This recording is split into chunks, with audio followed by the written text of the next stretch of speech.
Welcome to the Spider Y2 Banana Podcast. In today's episode, we have the power rankings from Week 3, Sean's Super Sleepers, and guest star and manager of Team Shockerman, Scott. All right, ladies and gentlemen, welcome back to the Spider Y2 Banana Podcast. I am Connor, and with me, as always, my co-host and my co-commissioner, Greg. Greg, how are you doing, man? Doing pretty good. It's been a busy day, busy weekend. I'm really tired. Really tired? Well, I mean, you flew across two time zones. Yeah, I got in pretty late last night. I think Jeff and I rolled into Manhattan. I dropped him off at his place at about 1:15 last night. Whew. And I had some homework I needed to get done because I knew how long baseball practice was going to take today, so I stayed up until about 3. Full disclosure, I skipped my lecture this morning. Let's go. If my professor's watching, I was tired. So that's my reasoning. I did go to every other class. Good for you. But yeah, we're here. We're here, and we're doing it. So I guess start off. How was Vegas? How was the Vegas life? Vegas is. I didn't know this until going out there, but it is very expensive. Yeah. Like you breathe, and they're like, "Hey, $15, please." Oh yeah. That was our joke. That was our joke all weekend. So where we stayed at the Paris, they have You're allowed to have 2 devices on your room every 24 hours, like for free Wi-Fi, and then any other device you add is $15 a night. Huh. So per device. So my brother and I both have homework to do. I was gonna say there's 3 of you. Yeah, there's 3 of us in a room. My brother, me, and a friend. And we all have phones. Of course, in between the chaos, we wanted to come back to the room and kind of chill and check on scores or whatever, do whatever. And, Paris is like, sorry, not enough bandwidth to go around. I find that hard to believe. Yeah, it legitimately happened, and I pretty much told Jace, I was like, just add it onto my Venmo total for the end of the weekend, and, let's ride, so... that was awful, but made some bets. None of the bets hit, as they do, I cannot believe I missed on my 14-teamer. My 14-team parlay. I can't either. I thought this week was the week, but that guy who hit that, 12-leg parlay for golf this week was insane, so that was pretty cool. I did not hear about that. Okay. Yeah. Okay. It was the Ryder Cup, and he apparently called both of the ties correctly, and it was insane. Wow. But besides the point, Dolphins game was great.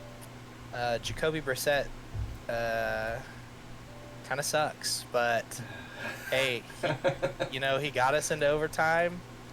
There's not really much else to be said. Jalen Waddle seems to be Jarvis Landry 2.0, where he's just catching check down passes from a shitty quarterback. So that's not good. But Dolphins lost in overtime, heartbreaking, 28-25. But I have a ton of stories that I will tell off pod about Raiders fans and the Raiders game. Of course. Just cordial folk, I would assume, right? Yes. By far the nicest fan base I have ever been around in my entire life, for sure. You have to be, I mean, and to support the Raiders. I'm in an orange creamsicle shirt and a Dolphins hat to set this stage, and so everybody you else stuck in my out. section's in black. Yeah, stuck for out. Sure. Yeah. That's awesome. Well, for me, the Viking game going on at the same time as the Dolphins game. Yeah. Watching both of those simultaneously. Was at Buffalo Wild Wings, right? There's a Dolphin fan there, and he's rooting for us because he's got Justin Jefferson on his fantasy team. And I told him, well, I'm rooting for you guys. My buddy's up there. He's a Dolphins fan, so, and he left I think a little bit after halftime when you guys were down maybe a couple scores. And he's like, man, I got to go. I hope you guys win to me and my dad who were in full Vikings gear. And I'm like, man, we're rooting for you. And he leaves. And my dad, secretly like, I'm actually rooting for the Raiders. I'm like, yeah, you don't have to tell him that. Yeah. But no, I mean, I'm sure we'll have that exchange with your dad. Oh, yeah. My dad, Scott, he'll be on the pod shortly. But yeah, Vikings game, what a great win. Kirk Cousins looked the part. He looked like the MVP candidate that we all knew he would be going into this season. No Dalvin, no problem. Alex Madison stepped right in, produced. Thank God I have him on my fantasy team. Yeah. That. Did you start him? I don't think you started him. I did not because Dalvin was a game time decision. Apparently, I'll tell you. Yeah. Apparently, you should have started him over CMC. But we'll get. I would agree. Yeah. Get into Chuba that. as well. Chuba, let's just throw him in the pot. Yeah, it was a fun week for me because the Vikings won. Not fun for my fantasy team, as we can check out the matchups if you'd like. I already have my matchup pulled up here. Let me see if I can find a better screen. No, I like this one better. Okay, so I lost, Diggs sideline touchdown. That's my team. We lost to Team F with me. I got it. That's Andrew's team, 139 to 118. Honestly, wasn't very close. Came down to Monday night. I needed less than, I think, 17 combined from Devontae Adams and George Kittle. And Kittle himself got 17. Devontae got 31. And the rest was history. So, not really in this game. I wasn't really in this game at all. Yeah. Rough. It was rough sledding. It's a tough week. I'm gonna be honest. Not just fantasy football wise, but as a football fan, not necessarily a lot of close games, but a lot of what seemed to be injuries, and what is it, the third week, and pretty brutal losses for those teams, if you ask me. I mean, frankly, CMC being the big storyline, but you had that scare with Devontae Adams. Of course, he was okay and came back in. Just different things I saw around the league, or Josh Jacobs being out for the Raiders, but Peyton Barber came in and stole a show and absolutely ran all over the Dolphins. I mean, it was really it was backup city this week. It's got to feel bad for all those Kenyon Drake owners who thought, okay, this is the week we're firing him up, and we're going to get 20 points out of him, and just it seemed like it was Peyton Barber doing his thing. It is the Peyton Barber show. He looked really good running downhill, coming through the holes and stuff. I was like, man, that's not Kenyon. They throw Kenyon out they throw him out on those long post routes, but that was really it. They didn't really let him run downhill or anything. And I mean, that's what he did with the Dolphins, and that's also what he did with the Cardinals. So you have to think if he's just pass catching back from here on out. 8 rushes for 24 yards, 3 catches for 33 yards for Kenyon Drake. Yeah. Not particularly exciting. Yeah. Let's since we kind of touched on CMC real quick, let's get to your game here. Yeah. Just to kind of rip the Band-Aid off. Yeah, no kidding. As you can see, Greg's team name has been changed to RIP CMC. That is because obviously CMC with the hamstring injury, RIP CMC falling to Fancy Like Applebee's, which is our good friend Ryan. I mean, CMC injured Thursday. Yeah. You kind of felt like and Tyler Lockett went out early in the game too. I forgot to say that, but he was out for Seattle most of the game. That's why DK, who my opposition had majority of the catches that game for the Vikings. I mean, not for the Seahawks. Against the Vikings, the Seahawks against the Vikings. Right. But yeah, I mean, Dolphins were able to put a damper on Darren Waller. I was pleasantly surprised that they pretty much manned him up every time and doubled him up. So, yeah. Yeah, I was wondering how you really felt. Good. I'm sorry. I was gonna say I was wondering how you felt about being at the game and potentially watching Waller eat your defense alive, but then knowing you'd get like 30 points from him. That didn't happen. Well, here's the thing. I played the Dolphins defense as well. You know, tried and true. Which, other than the points allowed, they had a pretty good stat line for the week. They had a pick six to start the game off. I was riding pretty high. I was like, oh man, this is a pretty good sign here. And then, you know, the offense comes out and it's just just absolutely. Jacoby didn't look great. Anchor to the freaking ankle, but I don't know. I'm currently looking for a kicker. You know, I'm looking for a solid flex spot. Like I put in a lot of waivers this week. Like Trey Sermon looked okay. You know, I think he's gonna end up being the guy in San Francisco. So I'll probably start him in flex next week if I can't get any waivers to come through, or you know, I might fall back on Tyler Boyd because it seems like he's still getting some work, which is 10 points is all you really need from a flex, and that's really all I'm looking for at this point. And Sterling Shepard is now hurt, so if Dalvin Cooks is still injured, Madison's a great option as well, putting up 23 points off your bench. Yeah, I'm starting Chuba for sure. I think they'll have more of a game plan ready for him this week. I think it was more or less like they just had that satellite catching and those satellite throws for, CMC ready to go. And then they're like, oh, he pulled his hammy, which that's pretty much what it looked like.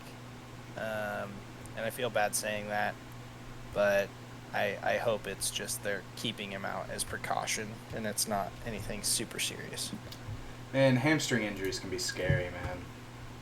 They really can be. Yeah, because it could lead to a tear, and, you know, obviously you don't want that, especially for a guy with his... but I was watching I think it was Stephen A. Smith. It might have been Get Up yesterday or Sunday before we went to the Dolphins game, and he says, if I'm a fantasy football player next year, I'm staying away from CMC like the plague. I was like, God dang it, because that's, yeah. But, I mean, realistically, I would have taken Dalvin Cook if I wouldn't have taken CMC. Sean, who will be on the pod later, is the Dalvin Cook owner. So, you know, there's two kind of scary things there. But yeah, Chris Godwin is the guy for my team from here on out. Him and Aaron Rodgers. So, whew, that is a dangerous team. I can tell you that. We'll figure out where they rank in our power rankings coming up a little bit later. Let's move on to what I believe was the closest matchup of the week. Suck My Chub, which was Logan, versus Caution Hot Cup, which is Matt. Good friend Matt there. 3-point game. Matt ends up pulling it out with the W. Big game from Cooper Kupp. We'll get to that later, but and big game for Matt Stafford. Big game for Matt Stafford for Logan. The Stafford to Cooper Kupp connection is just lethal, and I wish it was Robert Woods. Just be straight up with you. Moving on to another really close game.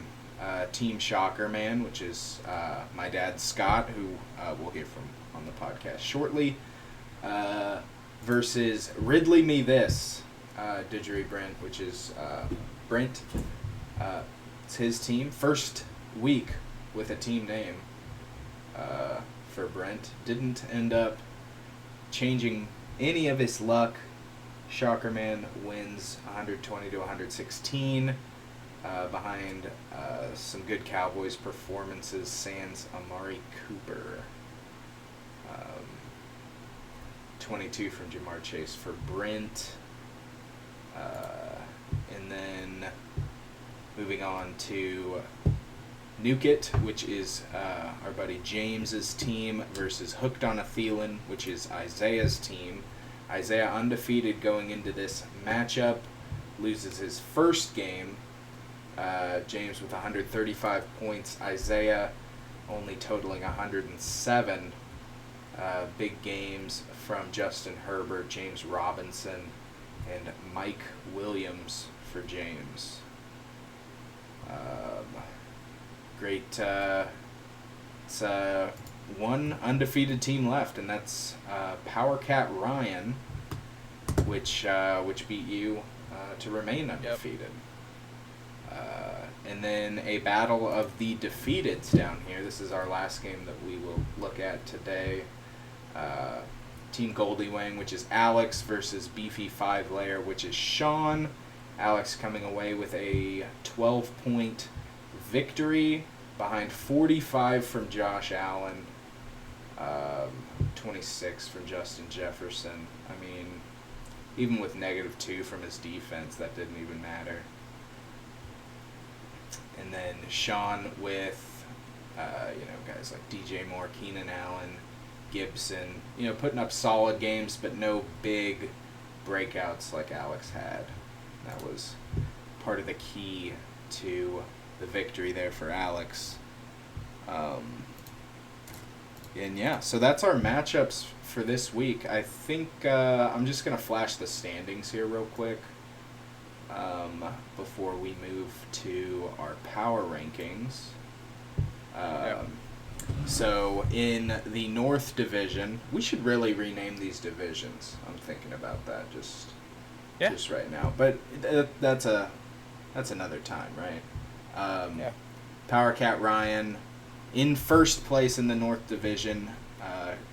Greg's in second place. Andrew in third place at 2-1. And then Alex in fourth. Myself, Connor in fifth. Sean in sixth. In the South Division, we have Matt at number 1, James at number 2, Scott, my dad, at number 3, Isaiah at 4, Brent at 5, and Logan at 6. And I think that'll bring us to our power rankings, if you're ready for that. Been ready. Okay. I'm really excited. Last week's power rankings, it was a fun segment we had. We had a lot of fun, and it's only gonna become more fun, I think. Yeah. Like, there's no way. This was the segment that easily got the most traction in our group chat last week. Oh yes, and nobody was more upset than the man our guest today that you'll hear from later. Hopefully, he'll be happy with where we've ranked him today. Okay. Yeah. You know what? No bones about it. Let's start at the top. Starting at the bottom. That's so last week. Let's start at the top here, and I'm assuming we both have the same number 1. I have Ryan. Yep, he's the winner. Yep, Ryan at number 1. My key player, 22.7 from DK Metcalf this week. Yeah. DK, as I said, was getting a bunch of the work. We have, wide receiver 1 and 2 interchangeable every week for the Seattle Seahawks. Last few weeks, it looked like it was Tyler getting a lot of the work in those, split halves, and he was also getting a lot in those hidden routes and stuff. But DK got all the work this week, got 1 touchdown, 100 yards, absolutely a monster. Wasn't enough, though, to surpass the Vikings. Nope. Yeah, in the stalwart Vikings defense, held Tyler Lockett at bay. It did help that he was injured. But we definitely slowed him down. Yeah, defense did their job. Yeah, I mean Really good game. our secondary wasn't great. The DK touchdown that he had was Bashad Breeland on the coverage. He has been pretty bad all year so far. Yeah. Number 2, who do you have at number 2? So number 2, I have Andrew. Okay. I felt as if his team can probably keep up what they've been doing. Kyler Murray had an off week and he still won. Devontae Adams looks like he's going to be back in that form that he was last year. George Kittle's playing really well. I really like Devontae Adams, though, out of Andrew's team. I have Devontae Adams as the star player for Andrew as well, but I have Andrew a little bit lower. At my number 2, I have Matt, which is Caution Hot Cup. I think so the star player I have written down is Cooper Kupp with 30.6 points this week. But between him, Aaron Jones, Patrick Mahomes on the team, I think this team is one of the most dangerous, if not the most dangerous, come playoff time. His depth is a little lacking, but there's just no sign of Cooper Kupp slowing down at all. And I think that's Kirk a big Cousins. reason. Or Kirk Cousins. Yeah, that's true. Kirk Cousins, QB6 on the season. 26, 30, and 30. What a freaking beast. Yeah. Could be Matt's keeper this year. I don't know where he got him. Wow. That is a good point. Could be Matt's keeper. I don't even want to start to think about keepers, honestly. My team's been so bad, and I was looking at my keepers, and I'm like, oh, keeping Chris Carson in the second. Or, keeping T. Higgins as a 5th. It's like, that's probably what I'm doing. And it sucks so much. Because I didn't, I didn't hit on... No one was thinking about it. Well, and if, I was at the turn, and what I should have done, and, hindsight's 50-50, but I should have drafted, the player I'd rather keep from the 2 the round later. Yeah. I just wasn't thinking about it. Yeah. So, I could keep, Chris Carson as a second because I drafted him at 312, or if I had drafted him at 401, I could have kept him for a third, and it's just, poor fantasy management for me, and that is why I'm 1 and 2. And hindsight is 50-50, I would agree. Yeah, 50-50 shot on the hindsight there. So you have Andrew 2, I have Matt 2. Who do you have at 3? So I have your dad at 3. Whoa! Me too. Yeah. Me too. Yeah, Dak looked really good, and if he's gonna get to play teams of that caliber all year, frankly, I have Dak as your dad's number 1. Even though Ezekiel, looked to return, I think Dak's gonna be the more stable piece in that offense. I think so too. I think the fact that you got 26 from Zeke is encouraging. But I also have Dak as the superstar for my dad's team, just because he is the engine that's going to make this team work, specifically because he rosters Amari Cooper and Ezekiel Elliott, right? If Dak has a bad game, Amari's not having a good game. And most likely Zeke's not having a good game because Zeke doesn't do well when, historically Zeke has not done well when Dak has performed. Big surprise on your dad's team was Emmanuel Sanders. Did he? I don't think he started Emmanuel Sanders, but no. 26.4. How is that not Stephon Diggs? Yeah. Sorry, but it's frustrating, man. Like, who's Emmanuel Sanders? I mean, I know who Emmanuel Sanders is. Don't get. But it's like Josh Allen, man. Target. Throw it to Diggs, dude. He's the guy you paid. Okay. At 3, I also have my dad, Scott. At 4, I have James. Interesting. Who do you have at 4? I have Isaiah at 4. Okay. So my argument for James is so the superstar I have for him for this week is Mike Williams, but I think season long it's going to be Justin Herbert. Mike Williams with 33 points, just insane. 2 touchdowns as well. But, with Mike Williams emerging as a decent wide receiver 2 or flex option, Justin Herbert playing better is going to be paramount for James's success. And so I have Justin Herbert as his star moving forward. Also got 24 from James Robinson, which is a little disappointing because I just traded him. James Robinson for 6 points of Robert Woods. But, what are you going to do? Who was your 4th again? Isaiah. I have Isaiah, yeah. Okay. So, I think Najee Harris is going to be getting a lot more work in the next few weeks. Mm-hmm. Big Ben looked like garbage. Frankly, he did not play well at all. Adam Thielen is good for 1 touchdown and 50 yards every week, it seems like. Terry's going to be hit or miss. That's a really tough matchup against Buffalo.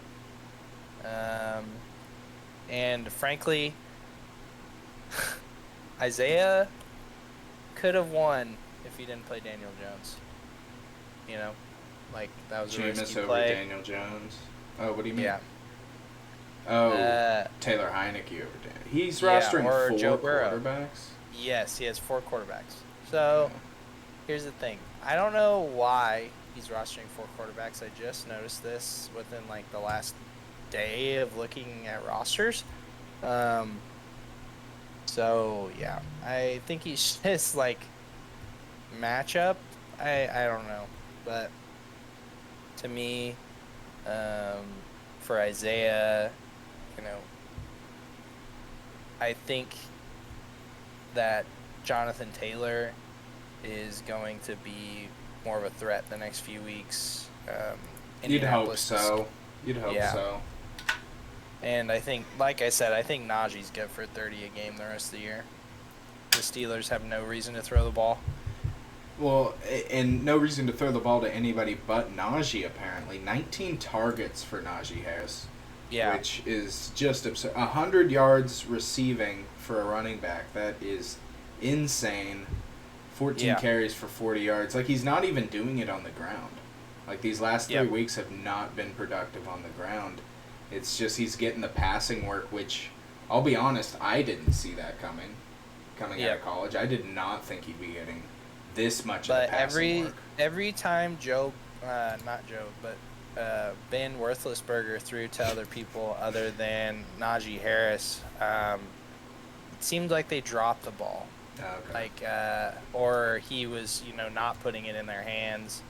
It seems as if he has a pretty good connection with Najee, so I like where that's going. Yeah. Check down City. If Isaiah can figure out which one of his 4 quarterbacks to play every week, he's going to be pretty good. All right. At 5, I believe we're at 5, correct? Yep. All right. At 5, this is where I have Andrew. Yeah, I have James at 5. Okay. Talked about those guys. At 6, I have Isaiah, who we already talked about. Yeah. At 6, I have Matt. Okay. And we already talked about Matt. So our top 6 is all the same, just a little different order. I think so. I want to talk about Matt's team a little bit. Yeah, sure. I don't think Julio is a wide receiver 2. Is that fair? I think that's fair. Yeah, I mean, he hasn't been good all year. 18 points week 2, but no tutties yet. So the reason I have Matt so low is his wide receiver depth. It's literally Cooper Kupp. That's all he's got for wide receivers.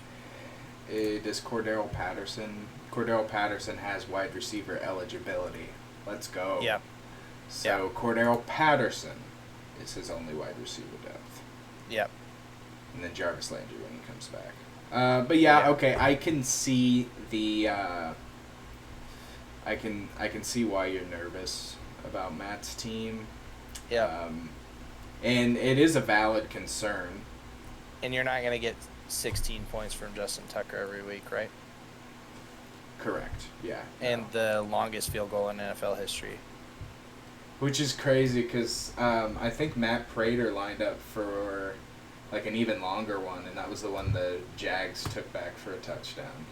Yep, exactly. So, 2 attempts at records, only 1 hit. Yep. But yeah, no, Matt's team is doesn't have a lot of depth, and 3 points go the other way, and Logan's winning that game, and we're looking at a 1-2 team, and we might be looking at that differently. But I mean, look at Logan's bench and tell me that Logan doesn't win Manager of the Week, because if he plays anybody else, woof. No, yeah, I think he had 100% of his possible points. Yeah. They said that on the weekly report or whatever. Yep. So yeah, nothing Logan could do, just went against a little heavier of an opponent. At 7, I have you. You have me! Uh-huh. Oh, that is nice of you. I do not have myself that high. I have Brent at 7. And I'll just casually bring up Brent's team. Solid players all around. Just didn't get a big boom from Lamar or Derrick Henry or Ridley, for that matter. Hawk only got him 3. Chase had 22, which was nice, and Jamar Chase is who I have for his Superstar of the Week. Season long, though, it's got to be Derrick Henry. I mean, the fact that he didn't get a touchdown is an outlier. He's going to be scoring touchdowns. 28 carries, 113 yards. 100-yard rusher. You can't say anything else about him. He's quite possibly the best, healthiest running back in the league, if that makes sense. The best healthy running back right now. I'll leave it at that. So at 8, I have you, Greg. Greg, you're number 8 for me. Yeah, I have Brent at 8. And honestly, I felt like, and we've already talked about the CMC injury, but, at first, jokingly, I was like, man, Greg's getting down to 12. But once I got down there, and it was like a couple of these other teams, and I was like, gosh, I still might take Greg's team over this team, you still have Lockett, you still have Waller, who probably had his worst week of the season, most likely. And you still have Aaron Rodgers, who will never drop 1.32 fantasy points again like he did week 1. Yeah. He's going to be a I also consistent have... guy. I have the 2 most important handcuffs in the league. Mm-hmm. I like to think that's worth something. And Trey Sermon, who seems to be the leading back in San Francisco's offense. So I like where I'm sitting there. That's really all I have nice things to say about my team. You got 3 solid depth running backs there in Madison, Trey Sermon, and Chuba Hubbard. Any of those guys can step up and produce. Especially Alex Madison. Obviously, I have a little more experience watching Alex Madison. But he, it just feels like the Vikings don't miss a beat between him and Madison when he comes in. I do have a fun nickname for him, me and my dad. His nickname is It's Madison, because every time, Cook runs the ball, 5 times in a row, and then it's a big handoff, and you're like, oh, nice run from Dalvin Cook. And then you kind of squint your eyes, you're like, oh, it's Madison. Okay. Yeah. But Alex Madison, great running back, great player, and I'm glad he's getting his opportunity. And I hope someday he'll start for somebody. Most likely not us. We have Dalvin locked up for a while, but hopefully somebody. So at number 8, I had you. At number 9, I have Alex moving out of the cellar up into number 9 in our power rankings. Yeah. Who do you have at 9? I have Alex at 9 as well. Okay, sweet. Yeah, I put. Oh, by the way, Greg, for your superstar, I put Chris Godwin rest of season. I just think if Chris Godwin plays good, I think your team's gonna not miss Christian McCaffrey as much. Yeah, it seems like he's Tom Brady's favorite target. Target. It seems like, Go Pats. And they're going to make a killing this week. The Patriots suck. I don't know if you saw how much tickets were for that game this weekend of Tom returning, but to sit in the front row at Gillette Stadium on the Tampa Bay Buccaneers side, it is $12,000 a seat. It is more than the Super Bowl cost the last 2 years to attend. Oh my goodness. So that's something. That blows my mind. Yeah. I'll be honest, I'd much rather see the Super Bowl. Yeah, no kidding. Yeah. 12 grand for... Yeah. I'll watch it at home. No kidding. Oh my gosh. Okay, so... Yeah, at 9 I have Alex. His superstar of the week, Josh Allen, 45.2 points. Alex's team's trending up. Trending up for sure, with Kamara, Justin Jefferson. Yeah, this team looks pretty scary. Myles Gaskin on the bench, Will Fuller on the bench, Devontae Smith on the bench. Finally, a good game from Gesicki. Yeah, the anti-vaxxer on the bench. Alex, I don't know if you're listening, but you have 2 open bench spots. Ooh. Just do whatever you want, man. Go crazy. Fill that baby up. At 10, I have my team. And my superstar rest of season, no surprise, Saquon. My team will live and die by Saquon Barkley.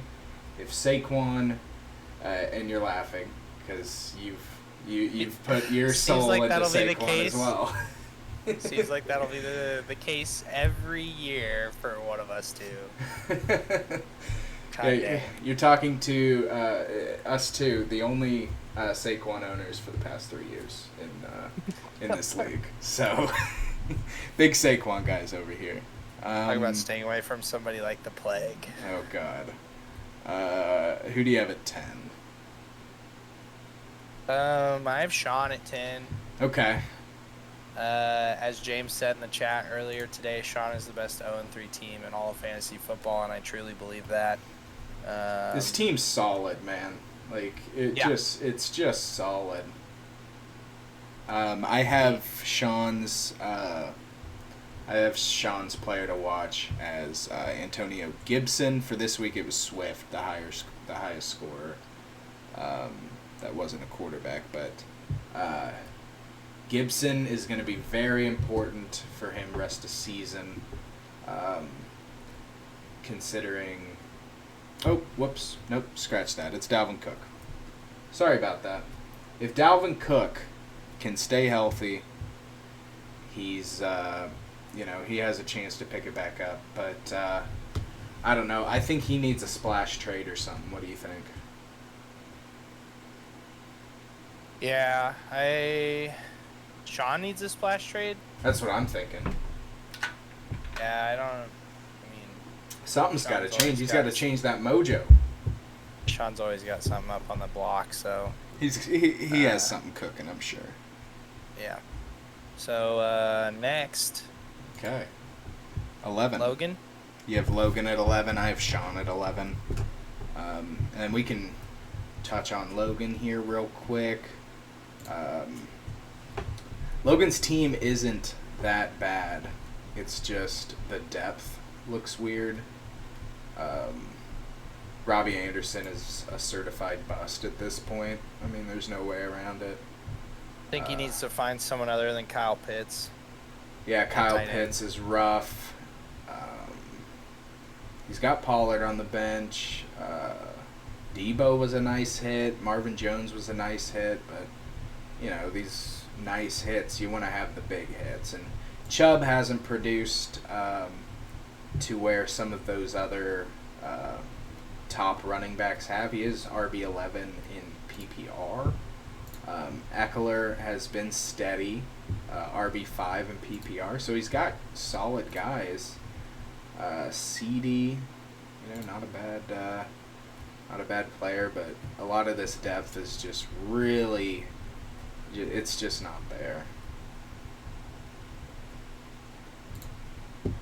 I think that's why I have him 12th. And then I had Sean 11. Yeah, I have myself at 12 because of my poor job in the power rankings last weekend, so I'm trying to redeem myself this week. That's all I have to say. I think you did that. We had a nice little list going on, and we're always looking to improve. So please, in the comments section below, please tell us how we can improve this week. Or rest of season, what we can do. If there's something you don't like, tell us, because we're doing this. Really, we're doing this to have fun, but we're also doing it to put out a good product. So. Thanks for watching so far. So power rankings are over. Ryan is at the top. Logan or Greg, depending on who you ask, is at the bottom. Next on the podcast, we're going to have Sean. Sean's going to drop in for his sleepers. Sean, if you can hear us, you can just go ahead and get on in here. I'll give you a couple. Oh, there he is. There's our boy Sean. I'm always ready. All right, Sean. First of all, how was your weekend, man? It was all right. Got to watch the Cowboys absolutely smack the Eagles last night, which is always a great feeling. Mm-hmm. Good to see Dak playing well. Zeke had a decent game. Honestly, he looked almost Saquon like the first 2 weeks. Sluggish and bad. But much really like.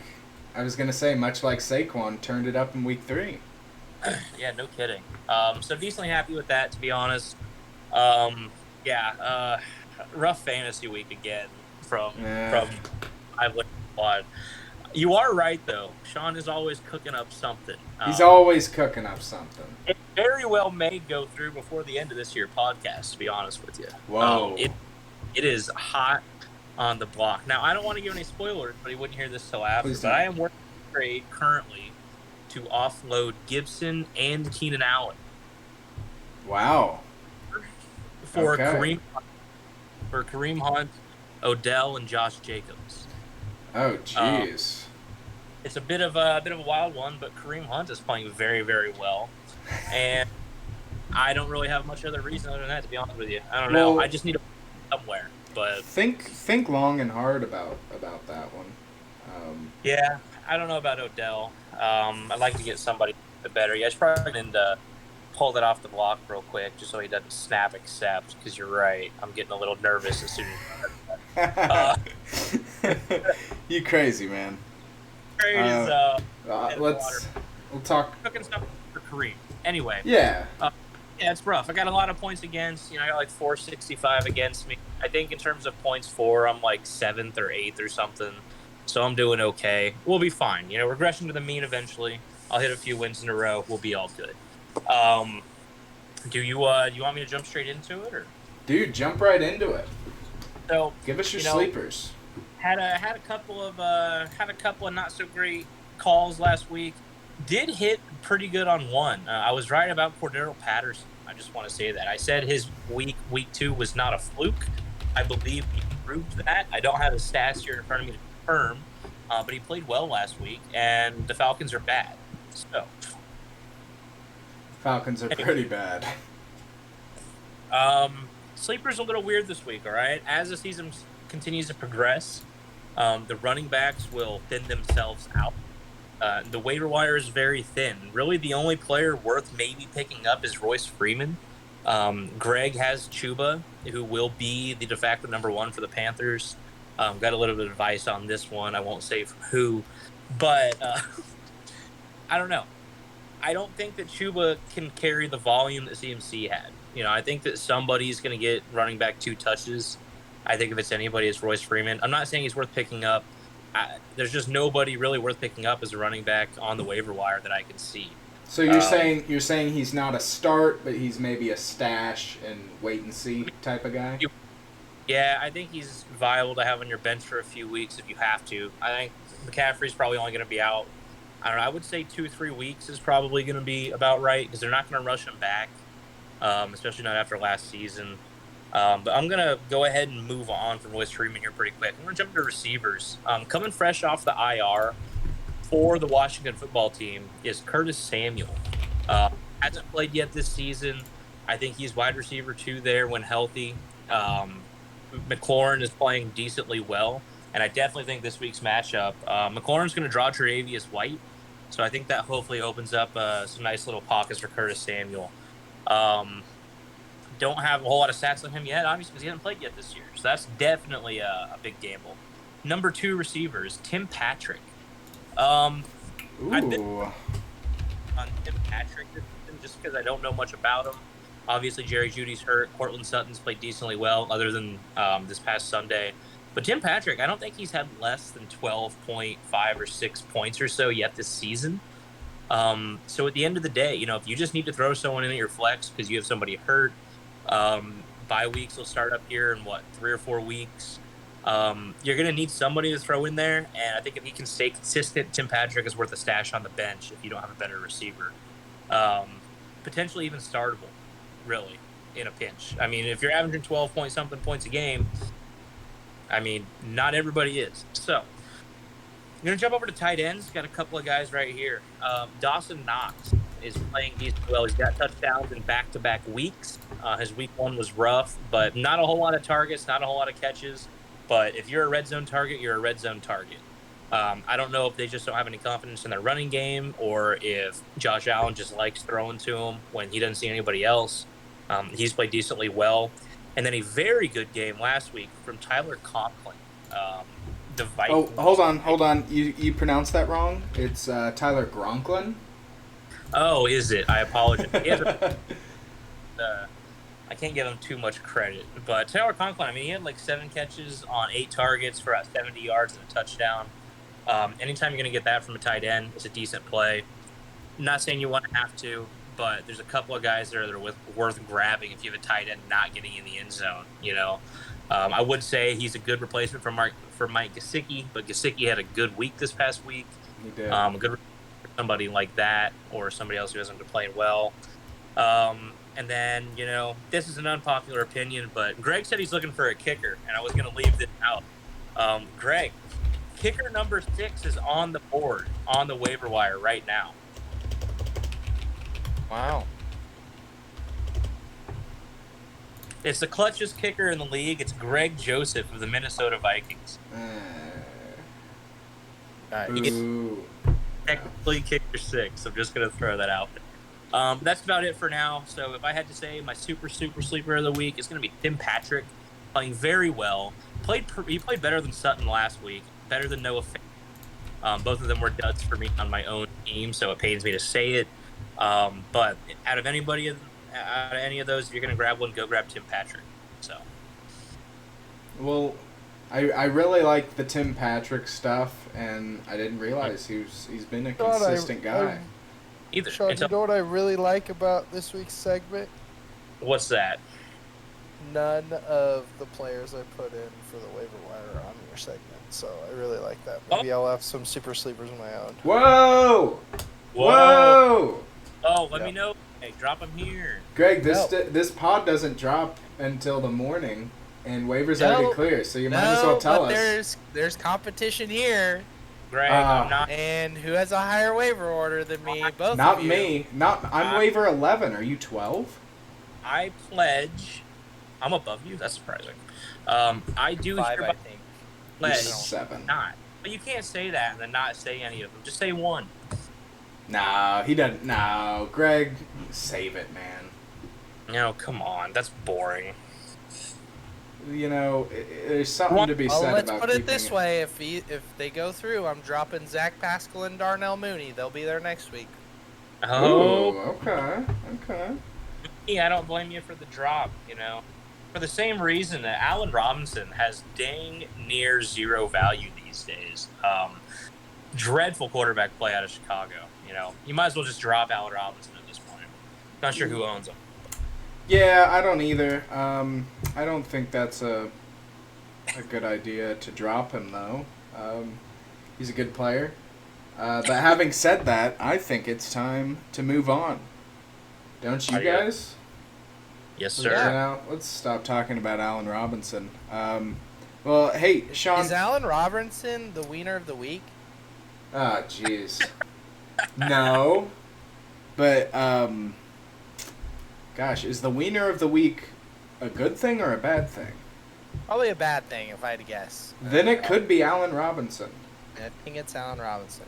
Okay. Well, let's, all right. Well, thank you, Sean. We're going to take a break here. When we come back, we're going to have my dad in here. He's going to be talking. Beyond excited. I'm excited to get this little dialogue started. It should be good. All right. Well, Sean, get out of here. We'll talk to you soon, dude. Bye, Sean. All right. Welcome back. We just took a break and we found this guy, Shockerman. Some of you know him as Scott. I know him as Dad. Dad, how's it going? How's pretty good this weekend? Oh wow, what an exciting weekend we had, wasn't it? It was a lot of fun. This was a lot better than the week before. At least for me, it was. And last night was the capper, as far as I'm concerned. Now, listen. Normally, I would tell you that Dallas is the team I hate the most, but yesterday I loved them. Dak Prescott and Ezekiel Elliott finally got his points. I was just tickled to death, and I just barely won by 4 points against Brent. So there you go. And that's you got 50 points combined from Dak and Zeke, only 5.5 from Amari Cooper, which was a little surprising. Well, yeah, let me tell you something about Dallas. That this is just a testament to how strong their offense is. And one of the reasons why preseason I thought that anybody I could get from that offense was going to be value added, okay? It was kind of a bonus that I got Amari Cooper too. I wasn't necessarily looking for him, but having Zeke and Dak was important to me. So before Dak got injured last year, I really saw some good things happening with the Dallas offense. And it just kind of imploded, as we all know, last year. This year, they're finally turning into something. Okay, so they also have whoever this new tight end they have, Schultz or whatever Schultz, it is. He's been there for 2 years now, I think. I think he was there last year, and he played really well as well. Yeah. Well, all of a sudden, there he is. Yeah. As well as C.D. Lamb. I mean, that is just an unbelievable. Now, maybe it's because we're playing Philadelphia, or they're playing Philadelphia, and maybe that's more of a testament to how crappy they are. Nonetheless, It was a good game. So, a fun game for me to watch. Yeah. And then, I was flying back last night, and the flight I was on actually had free Wi-Fi, so I got to watch a majority of the game, and that was the second game, like the second game that I watched the most of besides the Dolphins and the Raiders. But I mean, the Cowboys looked really, really good. You like to think that it's their division to win. I don't think the Eagles are what everybody thought they would be. I think, if the Eagles had, more of that smash mouth defense that they were known for whenever they went to the Super Bowl a few years back, and, even back in, the late 90s, early 2000s when they had Donovan McNabb and those guys, if they had a better defensive coordinator and a better defensive setup, they'd probably be railing, as far as I'm concerned, in the division other than the Cowboys. Like, they're the only formidable opponent for the Cowboys. Washington I don't know. Yeah, Washington doesn't seem like they're that great either. Especially with the quarterback situation. Yeah, without Ryan, they're not what they are supposed to be this year anyway. So. No, it's definitely Dallas's division to lose. Yeah. No, more than that. I just don't see anybody else. Nobody else wants to be there. So how about Jalen Hurts though? Just looked awful last night. A couple of good passes. Maybe he got lucky, but for the most part, that's just a team in disarray. Yeah. So definitely wouldn't put money on them. Then you know what's even worse in that division are the Giants. Yeah. Yeah. Okay, how would you like to live in New York? You know, and be a New York fan. You'd be like, well, I'm just waiting for those basketball. are the only two teams you can watch because you're in such a big market. They're like, oh, well, you got to watch both of these teams lose every weekend. It's like, God, it's nothing worse, frankly. I don't know. And you know, they gave, I saw it before the game, they gave they hung the jersey for Eli, Manning. Yeah. God, that's a slap in the face as far as I'm concerned. So, yeah, I don't know. It's just a crappy division. That's all there is to it. Yeah. So if Dallas doesn't win it, if Dallas doesn't win 12 games this year or 10 games at least, yeah, I mean they get to play everybody twice. Yeah. Oh yeah, right. Easiest schedule there is. It really is. Okay, and let me switch gears here real quick. Speaking of schedules, Minnesota, maybe the hardest schedule there is. We got Cleveland coming up next week, and so I don't know. At Cleveland or? No, it's in Minnesota. We're at home. Yeah. Oh, thankfully. But I got to tell you, I know they have a tough defense, but I kind of like what's going on right now, and I think we're trending up. Mm-hmm. I wanted to make sure that I got this in. Wanted to make sure that I was able to talk about Minnesota and the fact that even though they're 1-2, they're one of the best 1-2 teams there is, and still competing. I'm not completely sold on Green Bay, and I don't think that first game was just a complete anomaly. I think that maybe we've got it's a little shaky. It's kind of like the wheels are off balance there in Green Bay a little bit. I mean, we'll see. But I think that division's still up for grabs. Yeah.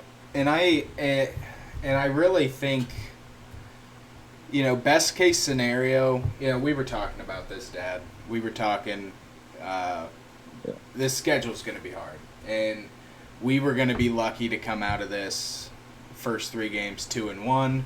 Now, obviously, we were talking about beating Cincinnati and then splitting with Arizona and Seattle. Obviously, we lost to Cincinnati, but we beat Seattle. Seattle's a better team. I think everybody beat would Seattle agree handily. with that. Right. Yeah. Right. Like, it was a 2-touchdown game at the end of the game, and there was no coming back from that. And we did it without Dalvin, which was another big part of that game, is that 30-17 without Dalvin Cook. I think that says something about it might say something about the offensive line, to be quite frank, because the offensive line has not been bad. It is not like the past 3 or 4 years, Dad. I mean, all we've talked about is, God, this line sucks. Man, Kirk Cousins cannot get protection. Yeah.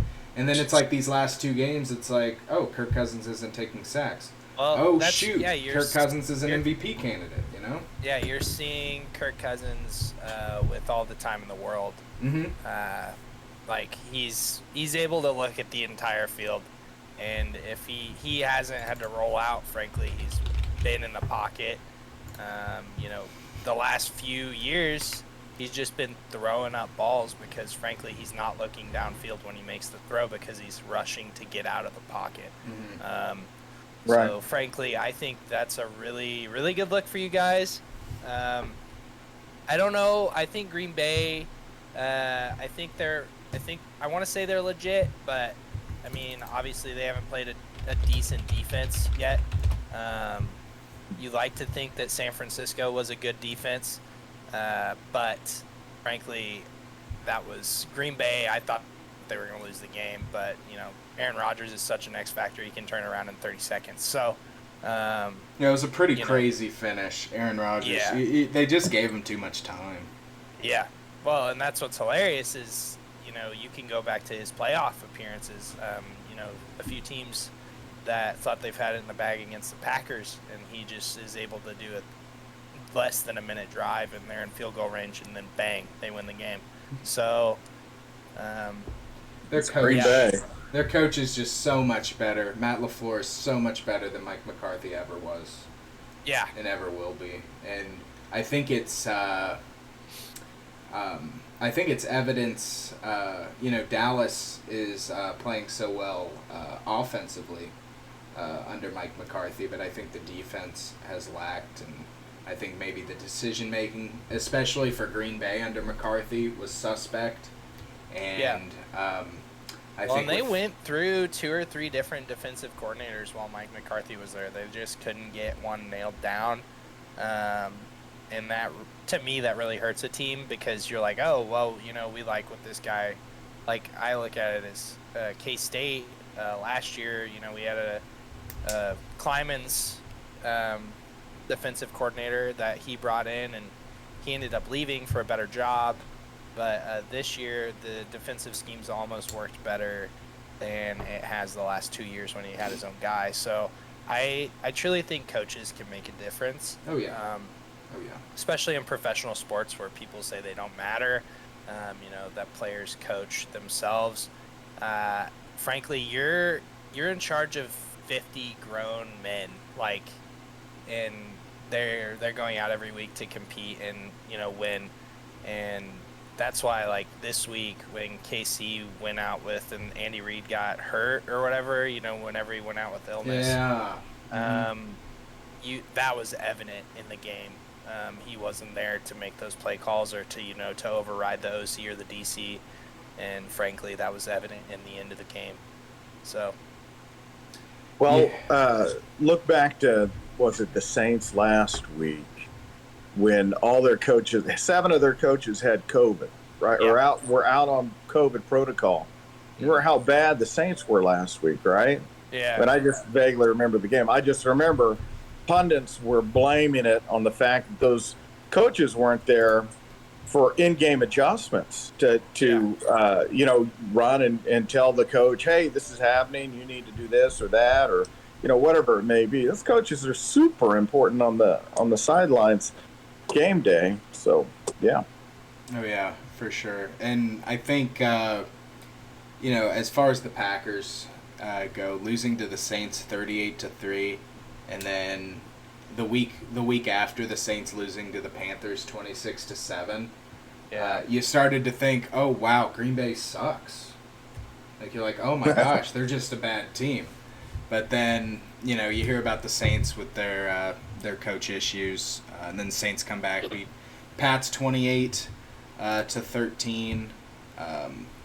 The Packers sitting at 2-1 now with wins over San Francisco, albeit a comeback win. They beat San Francisco and then beat Detroit. They still could be a bad team. I'm still holding out hope.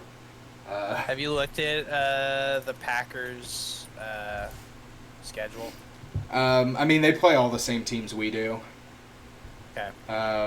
Pretty much. I think they have an AFC game. Wow. They have the Chiefs in an AFC game, and then they play... Oh, because it's the flip-flop year. They played in Kansas City 2 years ago, and then they played them in Green Bay last year, so... And I think the Washington football team are the other team that they play that aren't on our schedule. But, yeah, their schedule is really hard, too. And it has to be harder than the Vikings because they have to play the Vikings twice. We don't have to play the Vikings. Yeah, do you think Matt Stafford is going to win that game in November?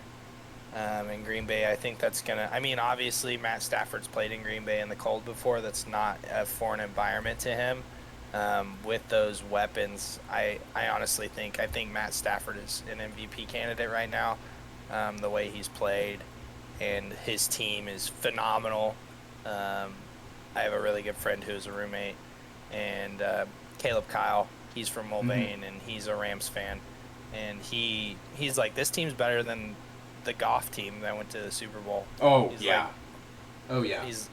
He's like, this is insane. And even where Kyler Murray's having a career year, arguably, already with the Cardinals, the Rams seem to be the front runner in that division, and I think the Packers dropped that game against the Rams. Oh, so. I do too. I think the Rams are such a good team this year. Yeah. But that's one that's really intriguing on that schedule for me, just because, Matt Stafford is from the division. He's tired of getting his ass kicked, frankly, by the Packers, and I think it'll be a really fun night for him. So definitely circling that one on the calendar. That's going to be a really good game. Well, let's see. I mean, we're getting close to calling it a night. Yeah. Dad, did you want to? Yeah, let me bring up a couple more things. I don't know how long you guys have been going, but I didn't catch your first part there. But what about if I would have told you before the season started that Denver would be undefeated and Las Vegas would be undefeated? And who's the third that's undefeated that's freaking me out? Carolina. So, right? Would you say, oh, I'll take that bet? I mean, I would make $1 million, Well, not only that, but how about AFC West, last place Kansas City Chiefs? Yeah. You could not have given me enough money. Well, to bet that. Yeah, still, I mean, they're going to win that division. I don't think there's any ifs, ands, or buts. I think the 2-3-0 teams are not going to be undefeated for long. No offense to any Las Vegas fans, but it's just they're probably the best 2-1 team there is out there. So being in Vegas last weekend, and being at the Dolphins game, I'm a Dolphins fan, unfortunately. That's right. It's a burden I carry. But besides the point, the Raiders, they did what they needed to do. Their clock management and overtime was impeccable. Frankly, Jacoby Brissett is not what the Dolphins need, but he kept them in it for as long as he possibly could. And the Raiders are like, hey, we're going down for this 3, and then the Dolphins answer with their 3. And, since the Raiders won the toss and they played it right, next score wins. You guys know that. They get the win of the game, yeah. Yeah, they were easy money into field goal range. I think Hunter Renfrow is on the up and coming. He was very good at Clemson. He was very good a few years ago for the Raiders. I think their offense is, if Derek Carr plays like he did when they went to the playoffs with Amari Cooper, if he can get kind of back to that form, I think they'll be pretty good. I think they're for real. Yeah. Oh, yeah. Perhaps the playoff game. We'll find out. Yeah, the Chiefs' defense sucks. Frankly, I'd argue it's probably one of the worst defenses in the league. Well, yeah. Maybe. Yeah. But they are not having a good time with their new defensive coordinator, and it shows. So I had I've got one thing I wanted to bring up, and this we're here for drama. That's what we're here for. There was a situation that happened in last week's power rankings, where Okay, to clarify, I think you'll be pleased where I put you this week. A certain fantasy manager was put a little lower than one thought. It's okay. Okay. I've slept since then. It's all right. It's okay. So, Dad, this week. How about the Arizona Cardinals defense, though? Good God. Arizona. Okay. Cardinals defense. What? Yeah. You want to go there? Find him real quick. Shockerman's Cardinals defense, 20 points. I know. And guess what? Gosh. I'm dropping them. Yeah. He's dropping him. He plays Jacksonville next week. Let's pick him up. No, they don't play. I'm picking up Cincinnati's defense. They're playing Jacksonville next week. Exactly, that's what I'm saying. It's the whoever. Yeah, in fact, it's the whoever bring that offense. up. And that's a Thursday, so I'll find out early on how that happened, how that goes. Man, that actually is an intriguing game. Can I go there real quick? Because Cincinnati's for real. That's not a joke. This team is actually good. And then Jacksonville is intriguing to me just because of this Trevor Lawrence stuff, but I mean, he's awful right now. He's So I bad. think he got 7 points last week in fantasy. So I'm kind of excited for the shit show, but I haven't seen him live yet. So I haven't watched his games yet, except for highlights. Connor and I talk about it all the time. We're like, dude, what is going on?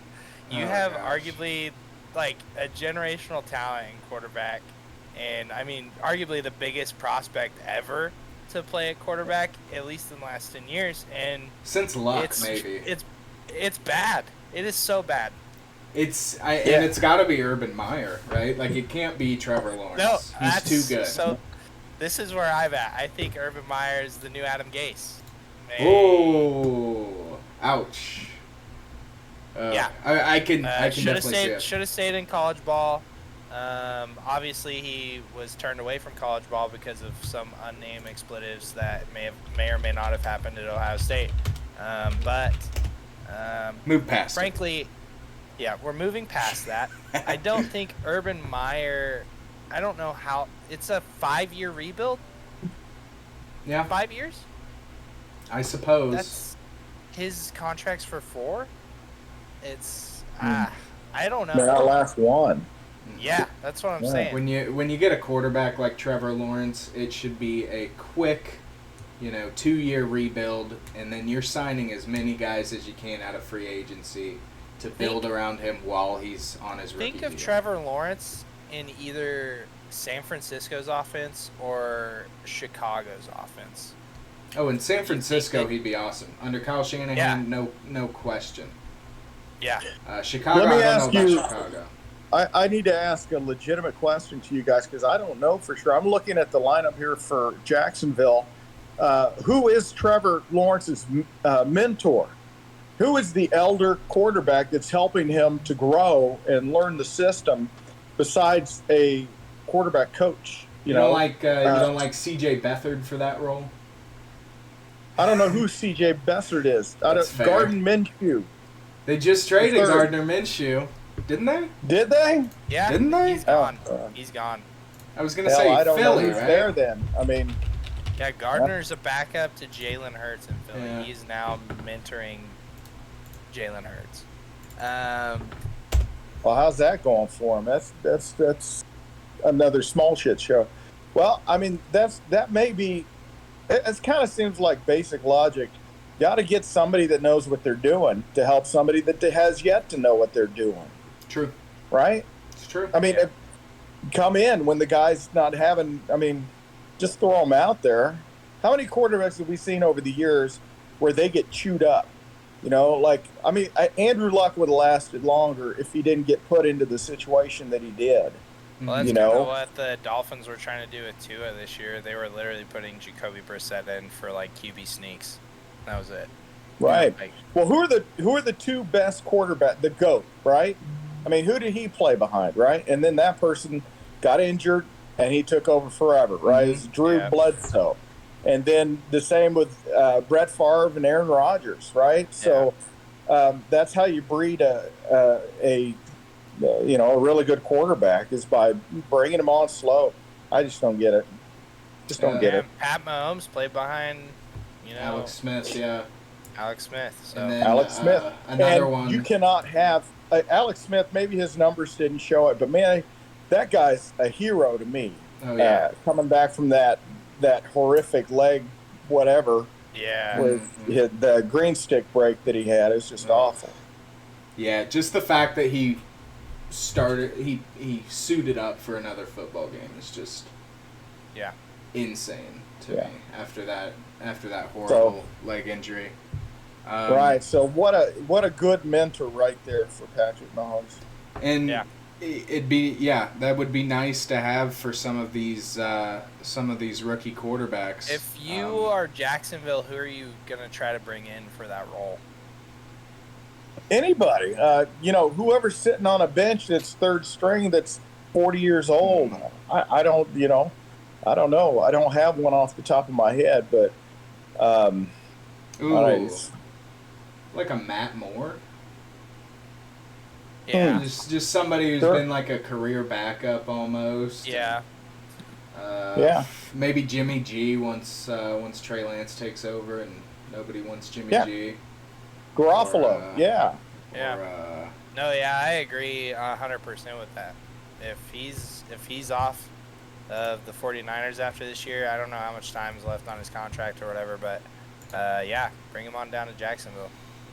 Yeah, I mean, just to be a mentor, that'd be that'd be a pretty big paycheck. Well, and he they played, gotta pay, and he played under Tom Brady. He played under Bill Belichick. So I mean, really, there's got to be something there. Well, listen, just about anybody can fill that void. That guys that are just newly out of the NFL that aren't cutting it now. I wish I could come up with a name, but I can't. But there's a million of them that have the experience that's needed. Cam Newton. Damn, nice. Yeah. There you go. Something like that. Oh. Yeah. Well, that should probably do it, don't you think? Okay. We've been going for a while. Dad, thank you so much for coming on and talking to us. It was thank you. Talking to you. Hey, thanks for having me. The last thing I want to leave you with is that let's find a new kicker. Get rid of Greg Joseph. He sucks. You know, you can only go up from week 2, right? And he made some field goals week 3. He still missed one. It's rough. Probably need a new kicker. I can tell you what we don't need is a new quarterback. Kirk Cousins. No. How about that guy, right? No, I'm on his bandwagon. Me too. I like him. All right. Well, hey, guys, thank you so much for having me. Yeah, appreciate it. All right. Thanks for playing. Yeah, thanks for bringing bringing the pain and not hurting Greg's feelings too much about the CMC stuff. No, there's still love here. It's absolutely brutal. I looked at my roster yesterday when I was getting ready to get on the plane. I'm like, dear God, what am I gonna do with this? I was like, it's like a bus just blew up in front of me and I gotta take it to the junkyard. Like, I don't know what else to say. So what it is. Don't worry. Yeah. All right. Well. All right. Thanks, guys. Yeah. Thank you, Dad. Okay. I guess we'll end this podcast here. Folks, ladies and gentlemen, thank you so much for watching. I'll have an intro and outro I'll do a little bit later. But Wheat State Creates, sponsored by them. They do great stuff, man. I freaking love Connor Friend. But that'll do it. Thank you so much for hanging out with us and spending an hour of your time with us. We will see you next week. Only an hour this week? Yeah, I think we're cutting it down. Probably longer, let's be honest. But all right. Good talking to everybody. See ya. Bye. Bye-bye.